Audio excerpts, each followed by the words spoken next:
নমস্কার, স্নেহাস রেসিপিতে সবাইকে স্বাগত জানাই। আজ আমি আপনাদেরকে রান্না করে দেখাবো পনির ভুর্জি। চলুন দেখে নিই। তার জন্য পনিরটাকে গ্রেট করে নিচ্ছি। পনিরটা আমি বাড়িতে বানিয়েছি। পনির গ্রেট করা হয়ে গেছে। আর এদিকে নিয়েছি ক্যাপসিকাম কুচি, টমেটো কুচি, আদা আর 3-4টে চেরা কাঁচা লঙ্কা। এরপর কড়াইয়ের মধ্যে বাটার দিয়েছি। বাটারটা গরম হওয়ার পর 2টো শুকনো লঙ্কা, জিরে দিয়ে কিছু সেকেন্ড ভেজে আদা, কাঁচা লঙ্কা আর ক্যাপসিকাম কুচি দিয়ে কিছু সেকেন্ড ভেজে নিচ্ছি। যারা যারা আমার চ্যানেল এখনো না সাবস্ক্রাইব করা থাকলে অবশ্যই করে নেবেন। আমার নিত্য নতুন ভিডিওগুলো সবার আগে আপনারা পাবেন।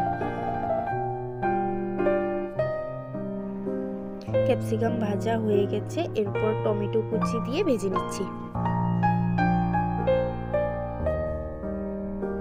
মশলা এক এক করে দিচ্ছি। প্রথমে 1/2 টিস্পুন হলুদ গুঁড়ো, 1/2 টিস্পুন জিরে গুঁড়ো, 1/2 টিস্পুন ধনে গুঁড়ো, 1/2 টিস্পুন লঙ্কা গুঁড়ো, ঝালটা আপনারা বুঝে দেবেন, লবণ স্বাদ অনুযায়ী দিয়ে মিশিয়ে নিচ্ছি।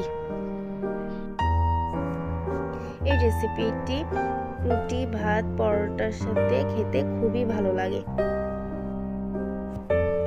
আমি এখানে সামান্য জল অ্যাড করেছি।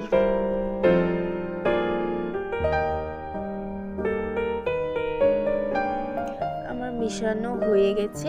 এরপর গ্রেট করে রাখা পনিরগুলো দিয়ে দিচ্ছি, দিয়ে মিশিয়ে নিব মশলার সাথে।